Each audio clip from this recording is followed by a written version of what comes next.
ಪ್ರಿಯ ವೀಕ್ಷಕರೇ ನಮಸ್ಕಾರ. ನಮ್ಮ ಹಳ್ಳಿ ಸುದ್ದಿ ಯೂಟ್ಯೂಬ್ ಚಾನಲ್ಗೆ ತಮ್ಮೆಲ್ಲರೂ ಕೂಡ ಆತ್ಮೀಯವಾದ ಸ್ವಾಗತ. ರೈತರ ಸಾಲ ಮನ್ನಾ ಹಾಗೂ ಬೆಳೆ ವಿಮಾ ಪರಿಹಾರದ ಬಗ್ಗೆ ಒಂದು ಬಿಗ್ ಅಪ್ಡೇಟ್ ಒಂದು ಬಂದಿದೆ. ಹೌದು, ರೈತರ ಖಾತೆಗೆ 13,000 ರೂಪಾಯಿ ಬೆಳೆ ವಿಮಾ ಪರಿಹಾರ ಬಿಡುಗಡೆ ಆಗಿದೆ. ಬೆಳೆ ವಿಮಾ ಹಣ ನಿಮ್ಮ ಖಾತೆಗೆ ಜಮಾ ಆಗಿದೆಯಾ? ಕಲಬುರಗಿ, ಬೀದರ, ರಾಯಚೂರು ರೈತರಿಗೆ ಗುಡ್ ನ್ಯೂಸ್ ಬಂದಿದೆ. ಉಳಿದ ಜಿಲ್ಲೆಗಳಿಗೆ ಹಣ ಯಾವಾಗ ಬರುತ್ತೆ?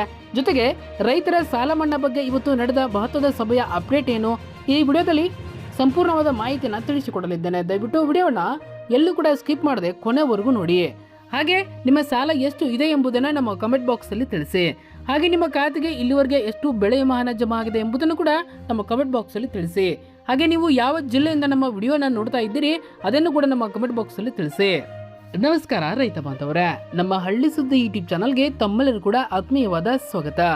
ಕಳೆದ ಹಲವು ದಿನಗಳಿಂದ ಕಾಯುತ್ತಿದ್ದ ಬೆಳೆ ವಿಮಾ ಪರಿಹಾರದ ಕುರಿತು ದೊಡ್ಡ ಅಪ್ಡೇಟ್ ಬಂದಿದೆ.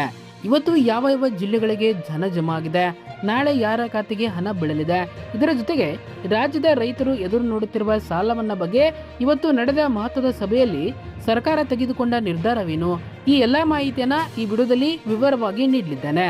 ವಿಡಿಯೋನ ಕೊನೆವರೆಗೂ ನೋಡಿ, ಇದು ನಿಮಗೆ ಬಹಳ ಮುಖ್ಯವಾಗಿದೆ.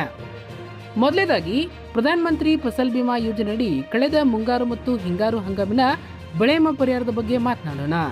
ಕೇಂದ್ರ ಕೃಷಿ ಸಚಿವರು ಮತ್ತು ರಾಜ್ಯ ಸರ್ಕಾರದ ಪ್ರಯತ್ನದಿಂದ ಎರಡನೇ ಹಂತದ ಪರಿಹಾರ ಬಿಡುಗಡೆಯಾಗಿದೆ.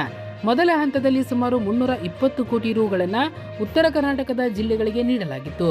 ಈಗ ಎರಡನೇ ಹಂತದಲ್ಲಿ ಸುಮಾರು 150 ಕೋಟಿ ರುಗಳನ್ನು ಬಿಡುಗಡೆ ಮಾಡಲಾಗಿದೆ.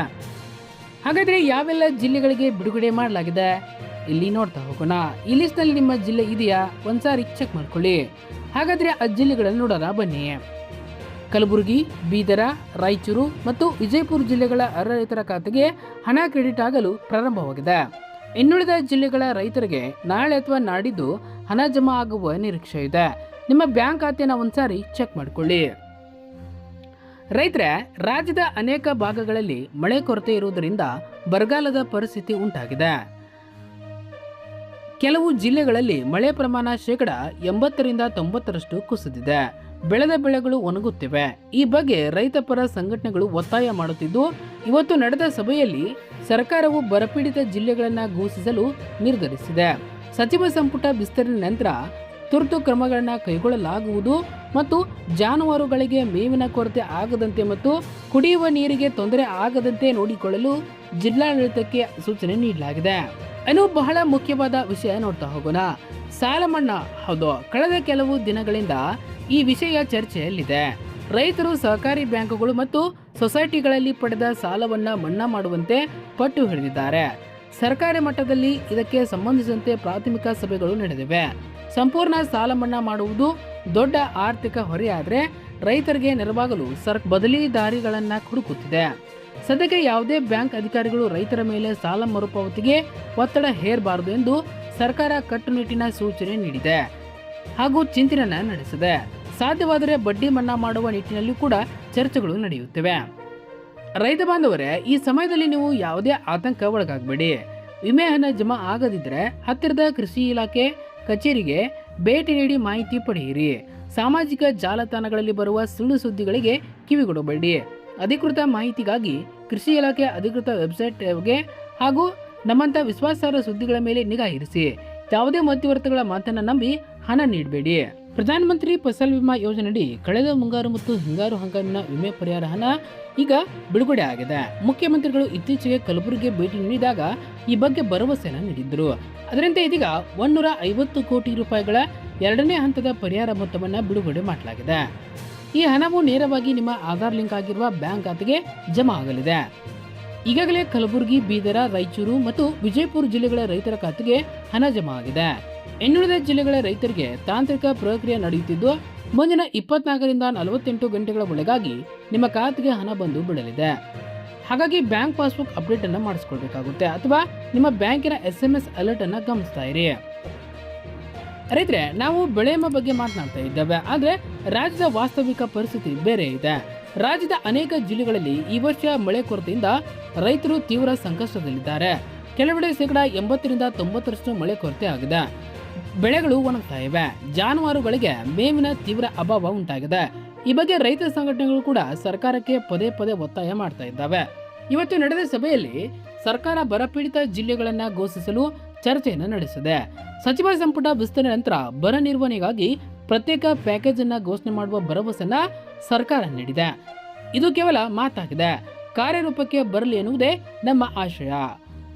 ಏನು ಸಾಲ ಮನ್ನಾ ಸುದ್ದಿ ನೋಡೋದಾದ್ರೆ ಈಗ ಅತಿ ಹೆಚ್ಚು ನಿರೀಕ್ಷೆಯನ್ನ ಇಟ್ಕೊಂಡಿದ್ದಾರೆ ರೈತರು. ಹೌದು, ಕಳೆದ 15 ದಿನಗಳಿಂದ ರೈತರಲ್ಲಿ ಈ ಬಗ್ಗೆ ದೊಡ್ಡ ನಿರೀಕ್ಷೆ ಇದೆ. ಸಹಕಾರಿ ಬ್ಯಾಂಕುಗಳು ಮತ್ತು ಸೊಸೈಟಿಗಳಲ್ಲಿ ರೈತರು ಪಡೆದ ಸಾಲವನ್ನ ಮನ್ನಾ ಮಾಡಬೇಕು, ಇಲ್ಲವೇ ಕನಿಷ್ಠ ಪಕ್ಷ 50,000 ರೂಪಾಯಿವರೆಗೆ ಕೂಡ ಸಾಲದ ಮೇಲಿನ ಬಡ್ಡಿಯನ್ನ ಮನ್ನಾ ಮಾಡಬೇಕು ಎಂಬುದು ಕೂಡ ರೈತರ ಆಗ್ರಹವಾಗಿದೆ. ಹೌದು, ಸರ್ಕಾರದ ಪ್ರಕಾರ ಪೂರ್ಣ ಸಾಲ ಮನ್ನಾ ಮಾಡುವುದು ಆರ್ಥಿಕವಾಗಿ ಬಹಳ ದೊಡ್ಡ ಸವಾಲಾಗಿದೆ. ಏಕೆಂದ್ರೆ ಈಗಾಗಲೇ ಗ್ಯಾರಂಟಿ ಯೋಜನೆ ಬಗ್ಗೆ ಅನುಷ್ಠಾನದಲ್ಲಿ ಸರ್ಕಾರ ಬ್ಯುಸಿ ಆಗಿದೆ. ಅದೇಗೋ ರೈತರ ಸಂಕಷ್ಟವನ್ನ ಗಮನದಲ್ಲಿಟ್ಟುಕೊಂಡು ಸರ್ಕಾರವು ಕೇಂದ್ರ ಸರ್ಕಾರಕ್ಕೆ ಪತ್ರ ಬರೆದಿದೆ. ಸದ್ಯಕ್ಕೆ ರೈತರಿಗೆ ದೊಡ್ಡ ಮಟ್ಟದ ಒತ್ತಡ ಹೇರದಂತೆ ಬ್ಯಾಂಕುಗಳಿಗೆ ಸೂಚನೆಯನ್ನು ನೀಡಲಾಗಿದೆ. ಬಡ್ಡಿ ಮನ್ನಾದ ಬಗ್ಗೆ ಸರ್ಕಾರ ಗಂಭೀರವಾಗಿ ಯೋಚಿಸುತ್ತಿದ್ದು ಮುಂದಿನ ಕೆಲವೇ ದಿನಗಳಲ್ಲಿ ಅಂತಿಮ ನಿರ್ಧಾರ ಬರಲಿದೆ. ಇದು ಸುಲಭದ ಕೆಲಸವಲ್ಲ, ಆದರೆ ರೈತರಿಗೆ ನೆರವಾಗಲು ಸರ್ಕಾರ ದಾರಿ ಹುಡುಕ್ತಾ ಇದೆ. ರೈತ ಬಂದವರೇ, ಈ ಸಮಯದಲ್ಲಿ ನಾನು ನಿಮಗೆ ಒಂದು ಎಚ್ಚರಿಕೆ ನೀಡಲು ಬಯಸ್ತೇನೆ. ಏನಪ್ಪಾ ಅಂತಂದ್ರೆ, ಇಂಥ ಸಮಯದಲ್ಲಿ ಸಾಮಾಜಿಕ ಜಾಲತಾಣಗಳಲ್ಲಿ ಅನೇಕ ಸುಳ್ಳು ಸಂದೇಶಗಳು ಹರಡ್ತಾ ಇವೆ.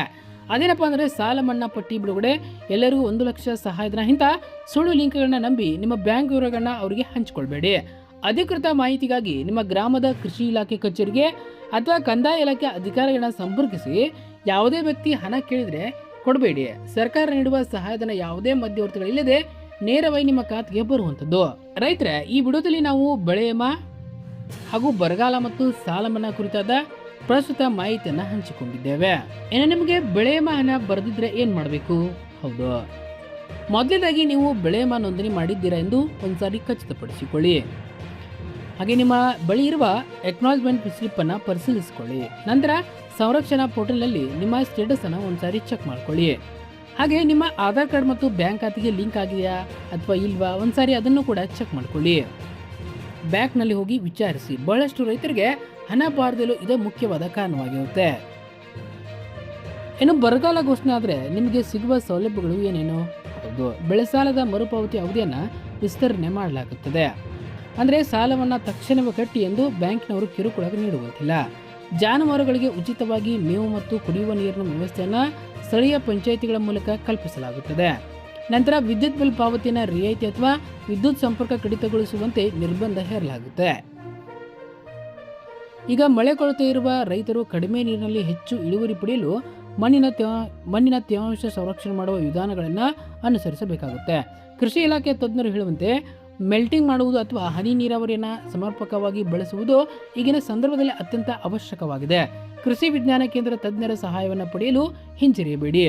ಇನ್ನು ಸಾಲ ಮನ್ನಾ ಎಂದರೆ ಸರ್ಕಾರ ಬಂದು ಹಣ ನೀಡುವವರೆಗೆ ಬ್ಯಾಂಕ್ಗಳು ಸುಮ್ಮನೆ ಇರೋದಿಲ್ಲ. ಆದ್ದರಿಂದ ನೀವು ಸೊಸೈಟಿ ಅಥವಾ ಬ್ಯಾಂಕಿನ ಸಾಲ ಹೊಂದಿದ್ರೆ ಅಲ್ಲಿನ ವ್ಯವಸ್ಥಾಪಕರೊಂದಿಗೆ ಮಾತನಾಡಿ ಸರ್ಕಾರದ ಸುತ್ತಲೇ ಬರುವವರೆಗೂ ಸಾಲದ ಬಡ್ಡಿ ದರವನ್ನು ಕಡಿಮೆ ಮಾಡುವಂತೆ ಅಥವಾ ಮರುಪಾವತಿ ಸಮಯವನ್ನು ಹೆಚ್ಚಿಸುವಂತೆ ಲಿಖಿತವಾಗಿ ಮನವಿ ಸಲ್ಲಿಸಿ. ಈ ರೀತಿಯ ಮುನ್ನೆಚ್ಚರಿಕೆ ರೈತರಿಗೆ ಕಾನೂನು ರಕ್ಷಣೆ ನೀಡುತ್ತೆ. ರೈತರಿಗೆ ನೋಡಿದ್ರಲ್ಲ, ಇದೇ ಇವತ್ತಿನ ಮಾಹಿತಿ ಆಗಿತ್ತು. ಈ ಮಾಹಿತಿ ನಿಮಗೆ ಸಹಾಯವಾಗಿದ್ದರೆ ದಯವಿಟ್ಟು ವಿಡಿಯೋನ ಲೈಕ್ ಮಾಡಿ. ಹಾಗೆ ನಿಮ್ಮ ರೈತ ಸ್ನೇಹಿತರಿಗೂ ಈ ಮಾಹಿತಿಯನ್ನು ಹಂಚಿಕೊಳ್ಳಿ. ನಿಮ್ಮ ಅನಿಸಿಕೆಗಳನ್ನು ನಮ್ಮ ಕಾಮೆಂಟ್ ಬಾಕ್ಸಲ್ಲಿ ತಿಳಿಸಿ. ರೈತರ ಪರವಾಗಿ ನಾವು ಸದಾ ಧ್ವನಿಯನ್ನು ಎತ್ತುತ್ತಿದ್ದೇವೆ. ಹೆಚ್ಚಿನ ಅಪ್ಡೇಟ್ಗಳಿಗಾಗಿ ನಮ್ಮ ಹಳ್ಳಿ ಸುದ್ದಿ ಯೂಟ್ಯೂಬ್ ಚಾನಲನ್ನು ಸಬ್ಸ್ಕ್ರೈಬ್ ಮಾಡಿಕೊಳ್ಳಿ. ಧನ್ಯವಾದಗಳು. ಮತ್ತೆ ಮುಂದಿನ ವಿಡಿಯೋದಲ್ಲಿ ಸಿಗೋಣ. ನಮಸ್ಕಾರ.